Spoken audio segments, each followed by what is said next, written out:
नमस्कार, मी दीपक पाठक आणि तुम्ही पाहतात आझाद मराठी. कर्जत जामखेडचे आमदार रोहित पवार आहेत आणि रोहित पवार हे गेल्या काही महिन्यांपासून विशेषतः अजित पवार यांचा अपघाती मृत्यू झाल्यानंतर अतिशय आक्रमकपणे मीडियामध्ये भूमिका मांडताना दिसत आहे.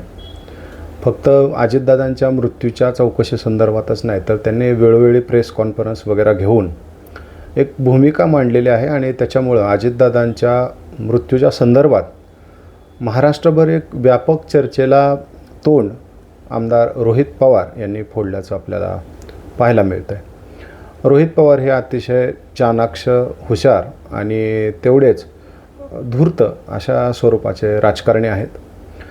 कारण रोहित पवारांचं टायमिंगवरती जसं आजोबा शरद पवार यांचं टायमिंग अतिशय राजकारणामध्ये चर्चेचा विषय ठरलेला आहे, त्याच पद्धतीनं रोहित पवारसुद्धा आपलं राजकारण शरद पवारांच्या पावलावर पाऊल ठेवून करण्याचा प्रयत्न करत आहेत असं सध्या दिसतं आहे.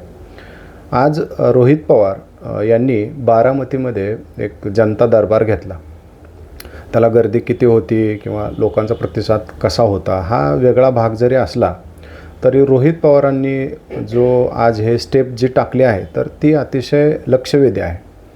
कारण रोहित पवार हे आमदार आहेत कर्जत जामखेड या मतदारसंघाचे, पण त्यांनी जनता दरबार जो आज घेतलेला आहे तर तो घेतलेला आहे बारामतीमध्ये. याच्या मागं 2-3 कारणं जी आहेत तर त्याचं आपण विश्लेषण या व्हिडिओच्या माध्यमातून करणार आहे.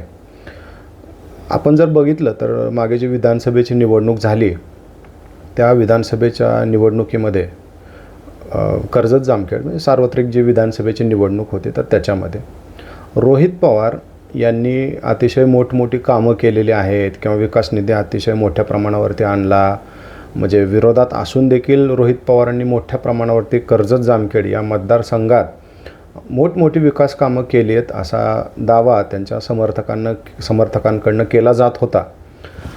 मात्र ज्या वेळेला निवडणूक लागली आणि निवडणुकीनंतर एकंदरीतच सगळे राज्यभर लाडक्या बहिणींनी काय करामत केली हे आपल्याला सगळ्यांना दिसतंच आहे. या लाडक्या बहिणींच्या लाटेमध्ये सुद्धा रोहित पवार निवडून आलेले आहेत. मात्र रोहित पवार ज्या लीडने निवडून येतील असं चित्र रंगवलं गेलं होतं तर तसं काय घडताना दिसलं नाही.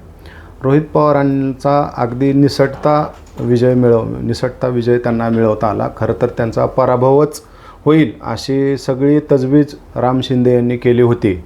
मात्र एवढं सगळं करून देखील रोहित पवारांना कर्जत जामखेडमध्ये विजय मिळवला. मात्र तो विजय त्यांना म्हणजे खरं तर अपेक्षित अशा अर्थानं म्हणतोय की त्यांची अपेक्षा जी होती ती मोठ्या मार्जिनने आपण निवडून येईल अशा पद्धतीने त्यांनी सगळंच सोशल मीडियावरचं कॅम्पेन असू द्यात किंवा ग्राउंड लेवलवरचं मॅनेजमेंट असू द्यात हे सगळं आणि एकंदरीत राजकारण देखील त्यांनी अशाच पद्धतीनं केलं होतं की आपल्याला या ठिकाणी मोठा विजय मिळेल अशा पद्धतीचं त्यांचं राजकारण होतं. मात्र तसं घडताना दिसत नाही आहे.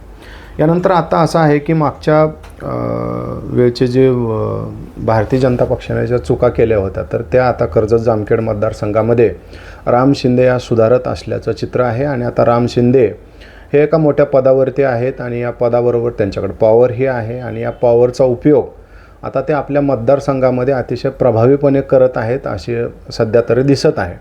विधानसभेचं मागचं जर निवडणुकीचं चित्र बघितलं तर रोहित पवार हे मनोज जरांगे जे मराठा समाजाचे अतिशय आक्रमक आणि म्हणजे तळमळीनं कार्य करणारे असे एक कार्यकर्ते आहेत तर त्यांना बॅकिंग हे रोहित पवारांचे आहे अशा पद्धतीचं एक चित्र त्यावेळेला रंगवलं गेलं. आणि त्यानंतर त्या मतदारसंघामध्ये ओबीसी विरुद्ध मराठा असा एक चित्र रंगवण्याचा वाद निर्माण करण्याचा किंवा चित्र रंगवण्याचा प्रयत्न झाला आणि त्याचा देखील रोहित पवारांना मागील निवडणुकीमध्ये फटका बसला अशी एक चर्चा आहे. हे सगळं झालं मागच्या निवडणुकीचं. मध्यंतरीच्या काळामध्ये अजितदादा हे दुर्दैवानं एका विमान अपघातामध्ये ते आपल्यापासून दूर गेले. त्यांचं निधन झालं आणि त्यांच्या निधनानंतर महाराष्ट्राचं आणि प्रामुख्यानं बारामती, पुणे जिल्हा आणि एकंदरीतच राज्यातलं सगळं राजकारण बदलत चालल्याचं आपल्याला चित्र दिसतं आहे. अजित पवारांच्या निधनानंतर तातडीनं सुनेत्रा पवारांनी उपमुख्यमंत्रीपदी आल्या. त्यांनी राजीनामा दिला राज्यसभेचा, आता तिथं निवडणूक लागलेली आहे. अशा परिस्थितीमध्ये रोहित पवार यांनी मध्यंतरी आपल्या बारामती मतदारसंघावरती लक्ष केंद्रित करायला पुन्हा एकदा सुरुवात केलेली आहे असं सद्यस्थितीला दिसतं आहे. मध्यंतरी त्यांनी एक माध्यमांशी बोलले होते आणि त्यावेळी बोलताना 2029मध्ये पवार विरुद्ध पवार अशी लढाई होईल अशी एक 2029ला अशी त्यांनी एक शक्यता वर्तवली होती. जर आपण पाहिलं तर याच्या आधी देखील पवार विरुद्ध पवार अशी लढाई झालेली आहे. अजित पवारांच्या विरोधात योगेंद्र पवार होते, सुनेत्राताईंच्या विरोधात सुप्रियाताई होत्या. त्यामुळं बारामतीला हा संघर्ष नवीन नाही असं सध्या तर दिसतंय. त्यामुळं 2029ला योगेंद्र जर का राष्ट्रवादीकडनं त्या ठिकाणी जय पवार यांना जर उमेदवारी दिली जाणार असेल तर आमच्याकडून देखील योगेंद्र पवार यांचं नाव येऊ शकतं अशाचं त्यांचं विधान होतं. मात्र त्यानंतर राज्यभर चर्चा झाली की आता म्हणजे पुढं असाच संघर्ष होणार का वगैरे वगैरे.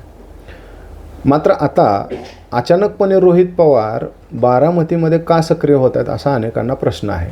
तर यामागची कारणं आपण याच्यामध्ये बोलतो आहे. तर रोहित पवारांना सध्याचा जो मतदारसंघ आहे तर तो मतदारसंघ 2029पर्यंत अडचणीचा ठरू शकतो.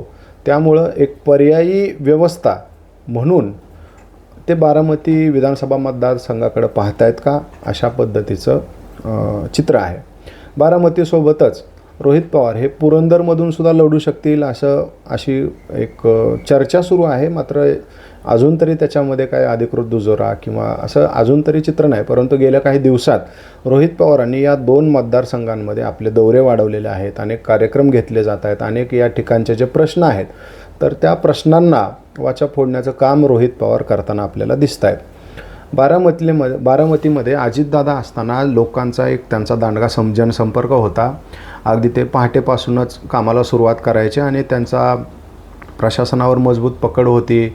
अधिकारी त्यांना घाबरायचे आणि मग लोकांची कामं एका फोनवरती व्हायची असं एक अजितदादांचं एकंदरीत सगळं चित्र होतं. मात्र अजितदादा गेल्यानंतर सुनेत्रा पवार ज्या अजितदादांच्या जागी आलेल्या आहेत तर त्यांचा तेवढ्या मोठ्या मध्ये जनसंपर्क आहे की नाही याबद्दल अनेकांची दुमत आहेत. काहींचं म्हणणं असं आहे की सुनेत्राताई सातत्यानं जनसंपर्कात असतात. पण आपण किती जरी सुनेत्राताईंच्या कामाचं कौतुक केलं तरी एक गोष्ट आपल्याला मान्य करावी लागते की अजितदादांची बरोबरी सुनेत्रा पवारांना करणं सध्या तरी शक्य होताना दिसत नाही आहे. आणि मग ही एक मोठी स्पेस निर्माण झाली आणि ही जर स्पेस भरून काढायची असेल तर अनेक लोक ज्यांना काही समस्या असतील, काही छोटे छोटे अडचणी असतात, वाद असतात, छोटे छोटे अनेक काही प्रलंबित प्रश्न असतात, तर हे प्रश्न सोडवण्यासाठी रोहित पवारांना फोन करतायत नागरिक त्या ठिकाणचे आणि हे प्रश्न सोडवा अशा पद्धतीची मागणी करतायत. या सगळ्यामुळं रोहित पवारांना देखील ही स्पेस दिसू लागलेली आहे. योगेंद्र पवारांना 2029चं तिकीट द्यायचं की नाही द्यायचं हा जरी पुढचा विषय असला तरी रोहित पवार हे या निमित्तानं बारामती विधानसभा मतदारसंघामध्ये पुन्हा एकदा सक्रिय होत आहेत अशा पद्धतीचं त्या ठिकाणचे काही लोकांशी मी बोललो तर त्यांचं दिसतं आहे, त्यांचं असं म्हणणं आहे. मग याच्यामध्ये अजून महत्त्वाचा एक आपण मुद्दा लक्षात घेतला पाहिजे की मग योगेंद्र पवारांचं काय होणार. तर आता आपण बघतोच आहे की पवार घराण्यामध्ये आमदार किती आहेत, खासदार किती आहेत हे आपल्याला दिसतंच आहे. योगेंद्र पवार हे म्हणावे तेवढे अजून तरी जनमानसावर प्रभाव टाकण्यात अपयशी ठरताना आपल्याला दिसत आहेत. आणि बारामतीमधील जे लोक रोहित पवारांना संपर्क साधतायत की आमच्या अमुक अमुक समस्या आहेत त्या तुम्ही सोडवा, तुम्ही एखादा जनता दरबार घ्या किंवा ज्या गाराणे घेऊन जे लोक रोहित पवारांकडे जात आहेत ते योगेंद्र पवारांकडे का जात नाहीत. तर त्याच्यामागं कारण हेच आहे, लोकांना पुढचा जर नेता कोण आहे असा जर प्रश्न विचारला तर ते रोहित पवारांकडे बघतायत, योगेंद्र पवारांकडे बघत नाहीत. म्हणून या जर सगळ्या गोष्टींचा जर आपण विचार केला तर रोहित पवारांची नजर 2029ला बारामती विधानसभा मतदारसंघावर जर राहिली तर ह्यात काय आश्चर्य वाटण्याचं काही कारण नाही. सद्यस्थितीला आपण बघतोय की राष्ट्रवादी काँग्रेस जी अजितदादांची आहे तर त्याच्यामध्ये काही सगळं आलबेल असल्याचं दिसत नाही आहे. प्रफुल्ल पटेल असतील, सुनील तटकरे असतील यांच्याबद्दलचे वाद आपण पाहतोय. अजितदादांच्या मृत्यूच्या चौकशीसंदर्भात राष्ट्रवादीची भूमिका काय आहे हे सुद्धा आपण पाहतोय. आणि दुसऱ्या बाजूला रोहित पवार हे सातत्यानं अजित पवारांच्या मृत्यूच्या बाबत वेगवेगळे प्रश्न उपस्थित करतायत. आता आपण बघितलं असेल तर लोकांचे प्रश्न मांडण्यासाठी किंवा राजकारणातल्या ज्या काही घडामोडी वगैरे घडत असतात त्याच्यावरती रोहित पवार आणि त्यांची जी सोशल मीडियाची टीम आहे ते अतिशय बारकाईनं लक्ष ठेवून असते आणि रोहित पवार लगेच त्याच्यावरती प्रतिक्रिया देतात. आणि हा जो सगळा ॲक्टिवनेस आहे तर तो जो त्यांचा सक्रियपणा आहे तर तो तिथल्या जनतेला भावायला लागलेला आहे अशी एक चर्चा आहे. मी काही तिथल्या पत्रकारांशी सुद्धा बोललो तर त्यांचं असं म्हणणं आहे की सद्यस्थितीला तर अजून असं काही चित्र दिसत नाही आहे, परंतु त्यांचा जो सक्रियपणा ज्या ॲक्टिवनेस जो त्या मतदारसंघामध्ये वाढलेला आहे तर एक कुठे ना कुठेतरी याच्याबाबत कुजबूज त्या ठिकाणच्या लोकांमध्ये आहेच आहे. आता ह्या सगळ्यामध्ये रोहित पवार हे तुम्हाला सगळ्यांनाच माहिती आहे की राज्याच्या राजकारणामध्ये एक अतिशय विरोधी पक्षामधलं एक अतिशय मोठं नाव आहे. आणि रोहित पवार आणि त्यांचे कार्यकर्ते जे आहेत त्यांनासुद्धा एक सेफ मतदारसंघ शोधणं ह्यात काय म्हणजे चूक नाही आहेच. आणि राजकारणामध्ये शेवटी जनतेचा निर्णय हा अतिशय महत्त्वाचा मानला जातो आणि तो जनता निर्णय देते ते मतदानातूनच देत असते. रोहित पवारांना जनतेमध्ये राहायची सवय आहे. ज्याप्रमाणे अजित पवार जनतेमध्ये जाऊन पहाटेपासून काम करायचे त्या पद्धतीनं रोहित पवारसुद्धा अजित पवारांना फॉलो करत आहेत, जनतेमध्ये जात आहेत, लोकांचे प्रश्न मांडण्याचा ते प्रयत्न करत आहेत. मात्र तरीही त्यांच्या डोक्यावरती जे मतदारसंघाची जी टांगती तलवार आहे तर ती तलवार त्यांना दूर करण्यासाठी अचानकपणे बारामतीमध्ये ॲक्टिव्ह होणं हा त्या तलवार दूर करण्याचा एक प्रयत्न असल्याचं अनेकांचं म्हणणं आहे. बाकी या सगळ्या घडामोडींवरती तर आपलं लक्ष असणारच आहे. पुढे काय होतं आहे काय नाही या सगळ्या आपण घडामोडी बघणारच आहोत. आणि रोहित पवार यांचा जो ॲक्टिवनेस वाढलेला आहे तर त्याच्याबद्दल तुम्हाला काय वाटतं आहे? 2029ला रोहित पवार बारामतीमधनं लढतील का? तुम्हाला किंवा पुरंदरमध्ये सुद्धा काही चर्चा या प्रकारच्या कुजबूज आहे ऑब्वियस, मात्र अजून तर त्यांच्याकडनं तसं काय अधिकृत सांगण्यात आलेलं नाही आहे. मात्र त्यांनी पुरंदरमध्ये सुद्धा एक सक्रियपणे अनेक विषय हातामध्ये घेतलेले आहेत. तर तुम्हाला जर वाटत असेल की रोहित पवार मधून लढू शकतात किंवा कर्जत जामखेडमधूनच लढू शकतात असं जर वाटतं कमेंट करून सांगा की तुम्हाला काय वाटतं. रोहित पवार बारामती मतदारसंघामध्ये अचानकपणे ॲक्टिव्ह काय झालेत तुम्ही कमेंट करून सांगा. तर तसं इथंच थांबूयात. धन्यवाद.